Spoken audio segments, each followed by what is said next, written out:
बिस्मिल्लाहिर्रहमानिर्रहीम। लाखों करोड़ों दुरूदो सलाम मोहम्मद मुस्तफ़ा सल्लल्लाहु अलैहि वसल्लम और आले मोहम्मद पर। मैं हूं उमर दराज गोंदल।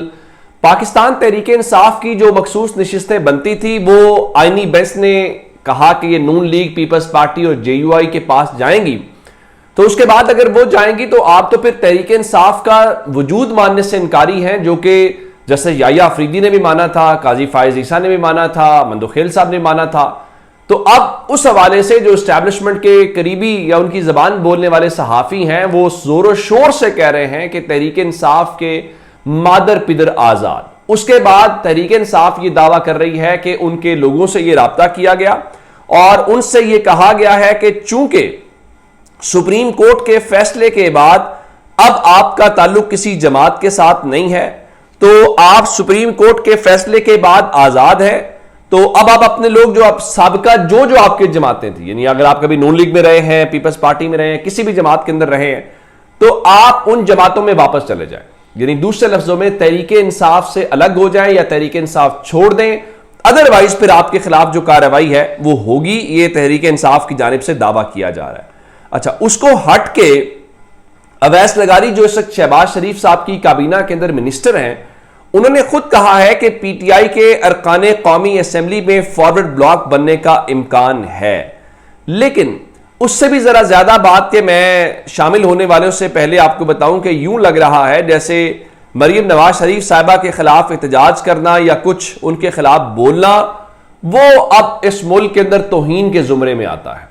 यहां पे पंजाब के अंदर बजट सेशन चल रहा था और मामूल में यह होता है कि बजट सेशन के अंदर ऑपोजिशन शोर शराबा करती है या एहतजाज करती है या कॉपियां जो है वो फेंकती है। उस बार भी वैसे ही हुआ, कुछ गैर पार्लिमानी होती चीजें हुई, नारे लगे, नहीं लगने चाहिए थे, हमने रिपोर्ट भी नहीं किया या उसकी कोई तारीफ नहीं करेगा कि वो तहरीक इंसाफ की जानिब से लगे, वो नून लीग की जानिब से लगे, लेकिन तलखी भी हो जाती है, उसका भी हल निकाला जा सकता है। अब आज पार्लिमानी निजाम का आलमी दिन मनाया जा रहा है, तो अब असल बात यह है कि चूंकि गुस्सा यह था कि मरियम नवाज शरीफ को तकरीर क्यों नहीं करने दी गई, तो ऑपोजिशन को भी तकरीर नहीं करने दी जाएगी।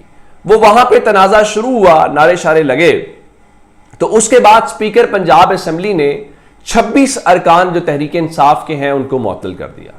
उनको मुअत्तल करने का मतलब यह था कि वो अगले 15 सेशंस के अंदर असेंबली की कार्रवाई के अंदर उन्होंने क्या शरीक होना था, उनके नाम, उनकी फरिश्तें पंजाब असेंबली के गेट्स के ऊपर दे दी गई कि ये वो लोग हैं, ये तस्वीरें हैं इनको पंजाब असेंबली के इहाते में भी आपने नहीं आने देना। चले, यहां तक बात होती तो समझ आती। उसके बाद मजीद ये कहा गया, हालांकि अपोजिशन कह रही थी कि हमारी तकरीरें रोकने के लिए इन्होंने जो माइक हैं, जो सिलसिला साउंड सिस्टम है, उसको खराब किया। वो बजाय इसके कि वो तहरीक इंसाफ की बात सुनी जाती, वो उल्टा तहरीक इंसाफ के ऊपर डाल के उनके 20 लाख रुपए उनको जुर्माना कर दिया गया। अच्छा, फिर वहां पे भी बात नहीं बनी। आज जब पार्लिमानी निजाम का आलमी दिन मनाया जा रहा है और मरियम नवाज शरीफ साहबा के ऑफिस से आज इस दिन के हवाले से पैगाम भी जारी हुआ है, तो आज हुआ क्या कि पंजाब के अंदर, पंजाब असेंबली के अंदर पंजाब हुकूमत जो है वो अपोजिशन के खिलाफ कायमा कमेटीज के अंदर तहरीक अदम एतमाद लेके आई है, वो कामयाब हो गई है। आमतौर पर यह होता है कि हुकूमतें इस तरह से करती हैं कि अपोजिशन को कायमा कमेटीज के ऊपर मनाया जाता है ताकि पता चले कि ये जमहूरी निज़ाम है और अपोजिशन को भी उतनी नुमाइंदगी है, चूंकि वहां बिल्स आने होते हैं, बहुत सारी चीजें आनी होती हैं।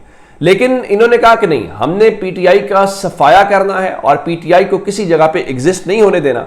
तो जो 4 कायमा कमेटियां हैं वो आज उसके हवाले से फैसले किए गए और उसमें मिसाल के तौर के ऊपर जो कॉलोनीज के हवाले से स्टैंडिंग कमेटी है, उसके जो MPA एहसन अली थे उनके खिलाफ तहरीक अदम एतमाद कामयाब हुई और उनको भी हटा दिया गया है। फिर साइमा कमल जो हैं उनके खिलाफ कायमा कमेटी की चेयरमैनशिप थी, उनके खिलाफ तहरीक अदम एतमाद कामयाब करवा के उनको हटा दिया गया है। मुर्तजा इकबाल को हटा दिया गया है, अंसर इकबाल को हटा दिया गया है।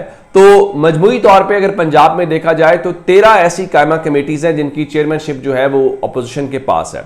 तो उसमें से जो 4 हैं उनको आज हटा दिया गया है, बाकी 9 के खिलाफ वो कह रहे हैं कि हम जल्द जो इजलास है वो बुलाएंगे और उनको भी हटाएंगे। अच्छा, ये तो हो गया एक वाला मामला जो यहां पे होता हुआ हमें दिखाई दे रहा है। अब मरियम साहबा जब कह रही थी कि पार्लिमानी निज़ाम जो है वो जमहूरियत का दिल और रियासत की असल ताकत है, तो उस पार्लिमानी निज़ाम के अंदर फिर अपोजिशन जो है मेरा ख्याल है उसकी भी मौजूदगी उतनी ही इंपॉर्टेंट है। वो होगी तो जमहूरी निज़ाम होगा, वरना तो फिर मार्शल लाई दौर जो होता है, मार्शल लॉ के अंदर सिर्फ और सिर्फ हुकूमत होती है और उसमें किसी किस्म की कोई अपोजिशन ना टॉलरेट की जाती है ना उसको एग्जिस्ट की होती है, कोई ऐसी बात नहीं होती। अच्छा जी, उसके बाद अब चूंकि वो कहा जा रहा है जी तहरीक इंसाफ का कोई सियासी वजूद नहीं है और जो लोग हैं वो मादर पिदर आज़ाद है, तो इस सिलसिले में जो चौधरी उस्मान अली हैं ये मुंतखब हुए NA 142 साहिवाल से और इंतखाबी निशान इनका मोर था। आप साहिवाल के किसी बच्चे से भी पूछेंगे तो वो आपको ये बताएगा कि ये शख्स तहरीक इंसाफ के टिकट के ऊपर जीत के आया, ये तहरीक इंसाफ का वोट लेके आया। चलिए उस बात को भी छोड़ देते हैं। उस्मान अली जो हैं जब ये जीत जाते हैं तो मेरे सामने इनकी ये तस्वीर आई हुई है। उस तस्वीर के अंदर ये कुरान पाक के ऊपर हाथ रखे हुए हैं और कुरान पाक के ऊपर हाथ रख के इन्होंने एक वीडियो जारी की थी और ये कहा था कि जनाब मैं इमरान खान के वोट की हिफाजत करूंगा, अपने हल्के के लोगों का जो है वो ख्याल करूंगा। तो अब हुआ क्या कि इन्होंने 26वीं यानी तरमीम के हवाले से चूंकि वोट देने के ये गायब हो गए थे, अपनी पार्टी से डिस्कनेक्ट हो गए थे, तो ये कहा जा रहा है कि ये बैठ भी गवर्नमेंट के बेंचेस के ऊपर रहे थे, लेकिन अब चूंकि सुप्रीम कोर्ट के फैसले ने उनको आज़ाद डिक्लेयर कर दिया है तो अब वो डिस्क्वालीफाई नहीं हो सकते। तो इस सिलसिले में इतलात ये हैं कि उनको बाकायदा तौर पे अब उन्होंने कहा है कि आप उसमें शामिल हो जाएं। और ये क्यों ऐसा हो रहा है उसकी वजूहात मैं आपको बता देता हूँ। मंडी बहाउद्दीन से इम्तियाज़ चौधरी साहब जो हैं वो तहरीक इंसाफ के MNA बने और सबको पता है, उनकी फैमिली कहती है कि हमें वोट नहीं मिला, इमरान खान को वोट मिला है। तो उनके भाई जो इजाज़ चौधरी हैं उनको चंद रोज़ पहले इस्लामाबाद से जो उनकी रिहाइश का है वहाँ से उठा लिया गया। हालांकि इम्तियाज़ चौधरी साहब को पहले खुद उठाया गया, गायब किया गया। इतना ज़्यादा उनकी बूढ़ी वालिदा है, फिर उनकी फसलों को लेके, उनके घर को इस्लामाबाद को लेके, मंडी बहाउद्दीन को लेके, ये सब कुछ किया गया। तो वो डटे रहे और ये बड़ा अनप्रेसिडेंटेड है क्योंकि ये वो इलाके हैं जो इशारे की सियासत के ऊपर चलते थे।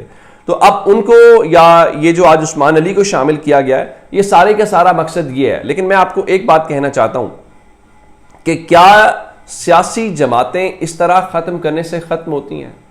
यानी अभी तो एक हाइब्रिड मॉडल है ना। हाइब्रिड मॉडल का मतलब यह है कि जिसमें एस्टैब्लिशमेंट और गवर्नमेंट दोनों मिलकर हुकूमत कर रहे हैं। अगर किसी का ख्याल ये है कि इस तरह से कोई सियासी जमात ख़त्म हो सकती है तो ये गलत फहमी है। ये 1 साल के बाद, ये 10 साल के बाद भी ये ऐसा नहीं हो पाएगा। अगर मार्शल लॉ नून लीग को और पीपल्स पार्टी को ख़त्म नहीं कर पाए थे तो तहरीक इंसाफ कैसे किसी हाइब्रिड मॉडल से ख़त्म हो सकती है? क्या हुआ था कि पीपल्स पार्टी वाले साइड पे हो गए, नून लीग बाहर चली गई। एट द एंड जैसे ही चीज़ें चेंज हुई सब वापस आ गए। मुस्लिम लीग नून तब खत्म हुई जब मुस्लिम लीग ने अपने उस वोट को इज्जत से हटी। पीपल्स पार्टी तब खत्म हुई जिसको जनरल ज़िया भी ख़त्म नहीं कर सके, जब जरदारी जो हैं उन्होंने उसके अकॉर्डिंगली काम किया जो उनको चाहिए था।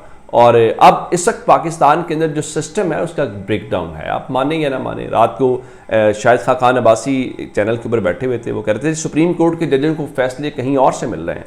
उनका अगर ऐसा है तो फिर तो निज़ाम ख़त्म हो गया ना जी। मुल्क में ना आइन रहा ना कानून रहा। और फिर उन्होंने मखसूस नशिस्तों के हवाले से भी कहा कि ये इंतहाई मुतनाज़ा फैसला है और तारीख इसे कबूल नहीं करेगी। बहुत सारी चीज़ें ऐसी होती हैं कि जो ज़ाहिरन आपका डंडा प्रोग्राम या चीज़ें होती हैं ना उसके मुताबिक आप उसको चला लेते हैं और तासुर यही दिया जाता है कि सब ठीक है, कंट्रोल के अंदर है। लेकिन फिर तारीख बड़ी बेरहम होती है।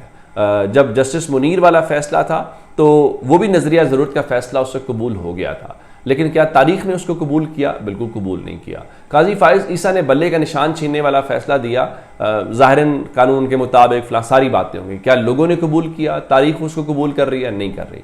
तो मेरा ख्याल है इसको भी कबूल नहीं करेगी। अपना बहुत सारा ख्याल रखिएगा। खुदा हाफिज़।